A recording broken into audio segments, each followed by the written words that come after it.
Assalamualaikum warahmatullahi wabarakatuh, Mas Bro dan Mbak Sis. Selamat datang kembali di channel Pustaka Gema Media.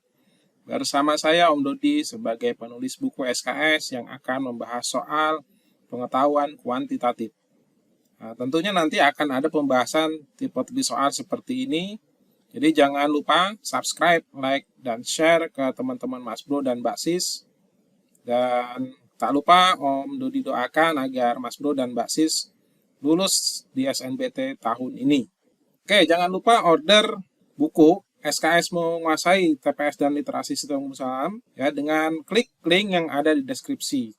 Ya, buku ini telah meluluskan ribuan pembacanya. Ya, ini contoh pembaca yang lulus UI dan UGM lewat jalur SNBT, dan mereka itu menggunakan buku Menguasai Tes Potensi Skolastik dan Tes Literasi Sistem Kebut Semalam. Ya, ini diterima di Ilmu Komputer UI dan ini diterima di Manajemen Kebijakan Publik UGM.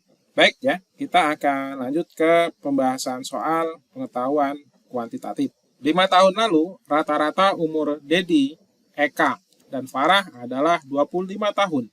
Sedangkan 4 tahun yang lalu, rata-rata umur Dedi dan Eka adalah 27 tahun. Manakah hubungan yang benar antara kuantitas P dan Q berikut ini berdasarkan informasi yang diberikan? Di sini P adalah umur Farah saat ini, sedangkan Q adalah 29. Ya, kita menentukan mana yang lebih besar, P atau Q, atau sama saja atau informasinya tidak cukup. Oke ya, kita akan bedah satu persatu. Kalimat pertama yaitu di sini 5 tahun yang lalu rata-rata umur Dedi kita tulis D, Eka kita tulis E, dan Farah kita tulis F adalah 25 tahun. Nah, ini kita bisa buat bentuk persamaan seperti ini. D dikurangi 5, E dikurangi 5, ditambah F kurangi 5, dibagi 3 ya. Kenapa dikurangi 5? Karena di sini ada kata 5 tahun yang lalu. Kenapa dibagi 3? Ya, karena ini adalah rata-rata umur dari 3 orang. Dan rata-ratanya adalah 25. Nah, ini bisa kita perbaiki bentuk persamaannya menjadi D-5 plus E-5 plus F-5 sama dengan 75 ya. 75 ini didapat dari 3 dikali 25. Ini pindah ke atas. Kalau kita rapikan lagi, didapat D ditambah E ditambah F sama dengan 75 ditambah 15 ya. Kenapa ditambah 15? Karena min 5, min 5, min 5, min 15. Pindah ke sebelah kanan menjadi plus 15. Lalu kita sederhanakan lagi menjadi D ditambah E ditambah F sama dengan 90. Artinya apa? Jumlah umur si Dedi, Eka, dan Farah adalah 90 tahun. Nah, cuman kita nggak tahu komposisinya berapa aja. Nah, kita menggunakan informasi kedua untuk memecahkan persamaan ini. Informasi kedua di sini, 4 tahun yang lalu, rata-rata umur Dedi dan Eka adalah 27 tahun. Nah, di sini rata-rata berarti kalau 2 orang ya dibagi 2. Sehingga apa di sini? D dikurangi 4, ditambah E dikurangi 4, dibagi 2. Di sini karena ada kata 4 tahun yang lalu. Rata-rata 4 tahun yang lalu umur Dedi dan Eka adalah 27 tahun. Berarti di sini sama dengan 27. Nah, ini dikali silang ke atas, jadinya D-4 plus E-4 adalah 54. Ya, ini kita rapikan lagi, persamaannya menjadi D plus E sama dengan 54 plus 8. Ya, 8 dari mana? Di sini min 4 ketemu min 4, min 8. Min 8 pindah ke ruas kanan menjadi plus 8. Nah, ini kita rapikan lagi, dapatnya D ditambah E sama dengan 62. Jadi penjumlahan usia Dedi dan Eka adalah 62. Nah, dari sini kita bisa masukkan ya, D plus E ini ke sini. Ya, D plus E ke sini menjadi 62 ditambah F sama dengan 90. Jadi kita dapat usia si Farah nih. Usia si Farah jadinya berapa? Yaitu 90 dikurangi 62. Maka usia Farah adalah 28. Ya, dari sini kita dapat umur Farah adalah 90 dikurangi 62, yaitu berapa? 28. Jadi kita sudah dapat umur Farah saat ini. Maka di sini P sama dengan F, yaitu berapa? 28. Sedangkan Q adalah 29. Kita dapat hubungan P dengan Q adalah P sama dengan 28, Q sama dengan 29. Sehingga didapat hubungan P lebih kecil dibanding Q. Maka kita bisa menjawab opsi yang B. Mudah bukan? Ya, kita lanjutkan ke soal berikutnya. Median 7 bilangan adalah 12, 18, 6, X 18, 4, 24. Ya, X ini adalah median. Maka hubungan yang benar adalah P itu adalah X, Q adalah rata-rata. Jadi X ini adalah nilai median.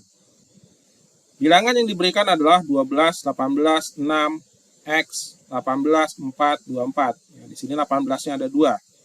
Nah, ini kita urutkan dulu, tapi urutkan tanpa X. X dikeluarkan dulu sehingga dapat 4, 6, 12, 18, 18, 24. Lalu kita masukkan X. Karena X itu adalah median, maka X tepat berada di antara 12 dan 18. Sehingga setelah kita menempatkan pada urutan yang benar adalah 4, 6, 12, X, 18, 18, dan 24. Lalu berikutnya, kita lihat kemungkinan nilai median itu, kalau di sini 12, di sini 18, kemungkinan nilai median adalah 13, 14, 15, 16, dan 17. Nah, sekarang tugas kita adalah menemukan nilai rata-rata. Ya, karena Q ini adalah nilai rata-rata. Nah, berapa nilai rata-ratanya? Rata-rata, ya, yaitu atau nilai Q, di sini 4 tambah 6 tambah 12 tambah X, ya, X-nya nggak tahu nih berapa, ditambah 18 tambah 18 tambah 24 dibagi 7, sehingga didapat rata-rata untuk Q-nya di sini adalah 82 ditambah X bagi 7. Ya, ini kalau tadi angka-angka dijumlahkan jadinya udah 82. Nah, sekarang misalkan nilai mediannya itu 13. Ya, misalkan di sini X-nya kita ganti P-nya itu sama dengan 13, ya, karena X adalah P. Ya, kita anggap di sini pakai kemungkinan yang pertama yaitu 13. Nah, rata-ratanya menjadi 82 tambah 13 bagi 7, yaitu berapa? Ya, 13,57, ya, nanti dibagi saja seperti ini. Dapatnya 13,57. Nah, kalau di sini dilihat, ya, Q atau rata-rata itu nilainya lebih besar dibanding P. Jadi didapat hubungan P lebih kecil dari Q. Nah, sekarang kalau bagaimana kemungkinannya ini 17. Nah, kalau 17, nilai mediannya 17 di sini, X sama dengan P sama dengan 17, ya, kita masukkan saja di sini. 82 tambah 17 dibagi 7, ya, hasilnya adalah 14,4. Nah, jadi hubungannya malah P lebih besar dibanding dengan Q.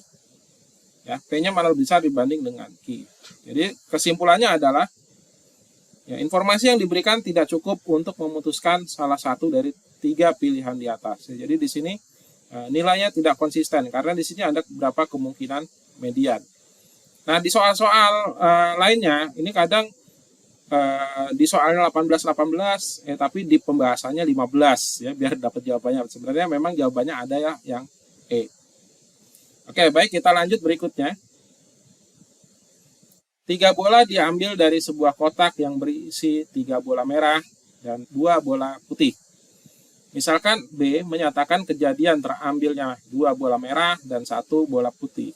Dan PB menyatakan peluang kejadian B.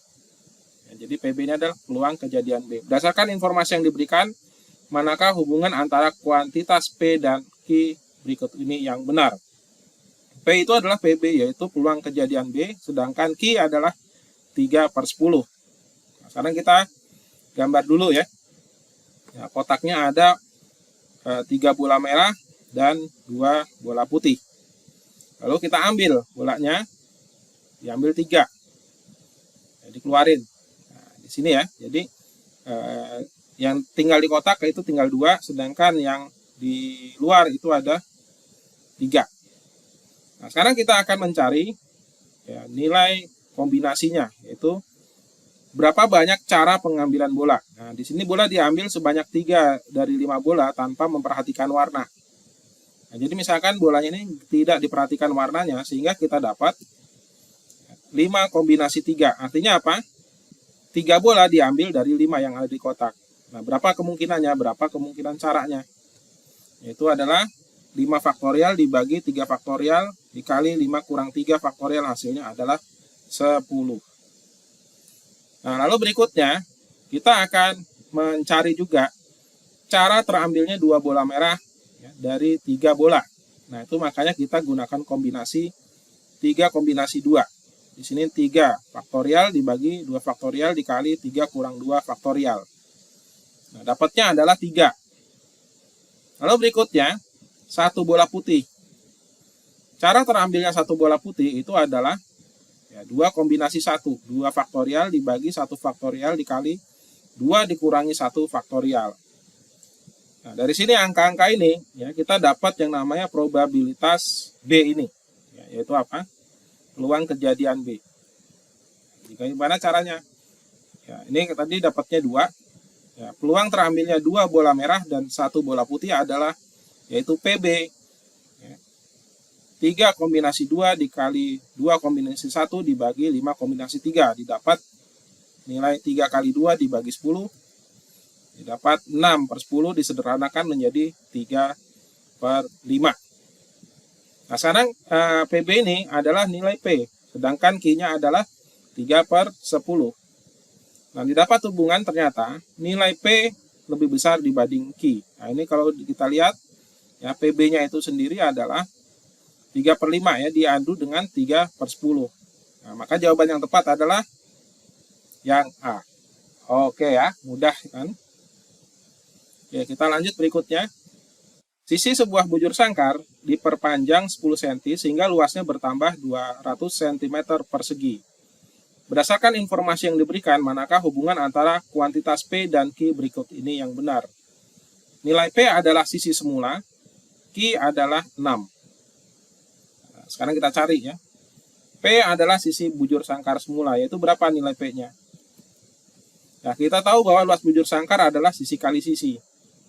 Jadi luas awal bujur sangkar adalah P kuadrat. Nah, ini pasti tahu ya, anak SD juga tahu nih, luas bujur sangkar adalah P kuadrat. Setelah sisi bujur sangkar diperpanjang menjadi 10 cm, sisi baru bujur sangkar menjadi P ditambah 10.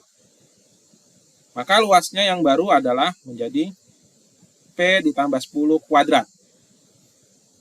Nah, dari soal itu luasnya bertambah 200 cm persegi. Dan di sini luas bujur sangkar adalah P ditambah 10 ya, P ditambah 10 kuadrat. Nah, di sini kita lihat di sini. Ya, luasnya kan bertambah 200 cm persegi setelah diperpanjang sisinya. Nah, kita bisa membuat persamaannya berikut ini. Ya, P ditambah 10 di dalam kurung lalu dikuadratkan sama dengan P kuadrat ditambah 200. Nah ini kita bongkar ya, kita bikin persamaan kuadrat. P kuadrat ditambah 20P ditambah 100 sama dengan P kuadrat ditambah 200. Lalu dicoret ya nilai P kuadratnya, nggak kepake kita buang. Lalu didapat 20P ditambah 100 sama dengan 200. Ya, kita cari nilai P-nya pelan-pelan. Ya, 20P sama dengan 100 sehingga nilai P adalah 5. Ya, P sama dengan 5 dapat dari mana? Ya di sini 100 dibagi 20 hasilnya 5. Ya, sedangkan Q-nya adalah 6.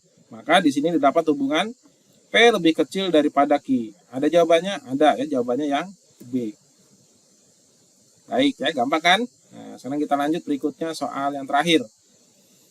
Ini soal barisan aritmetika. Ya, diberikan sebuah barisan aritmetika di mana 3 suku pertama adalah 2, 5, dan 8. Misalkan P adalah jumlah dari 10 suku pertama dari barisan ini. Ya, jika Q adalah nilai dari 115, manakah hubungan yang benar antara kuantitas P dan Q berikut ini berdasarkan informasi yang diberikan? Oke ya, kita akan lihat dulu. Ya, dalam sebuah barisan aritmetika, ya, jumlah N suku pertama itu Sn ya simbolnya ya, rumusnya adalah Sn sama dengan N dibagi 2 dikali 2A ditambah N kurang 1 dikali D. A itu suku pertama, D adalah difference ya atau beda antar suku, N adalah jumlah suku yang ingin dijumlahkan. Nah, di sini kita ingin menjumlahkan 10 suku pertama. Nah, sekarang kita identifikasi nilai A dan D dalam barisan. A itu adalah suku pertama yaitu 2, D itu 3, maka kita dapat jumlah 10 suku pertama ya, kita gunakan rumus ini, jadi S-nya 10, Sn-nya kita ganti S10, jadi 10 bagi 2 dikali 2 kali 2 ditambah 10 kurang 1 dikali difference-nya 3, maka didapat hasilnya P adalah 155. Jadi P adalah 155. dan Q juga 155, maka hubungannya adalah P sama dengan Q. Jadi jawabannya apa? Jawabannya yang C. Oke, baik ya. Alhamdulillah kita bisa melibas soal-soal pengetahuan kuantitatif dengan mudah. Oke, jangan lupa Mas Bro dan Mbak Sis ya, order buku menguasai tes potensi skolastik dan tes literasi, sistem kebut semalam. Ya, saya doakan Mas Bro dan Mbak Sis bisa lulus SNBT. Ya, saya tutup. Ya, Assalamualaikum warahmatullahi wabarakatuh.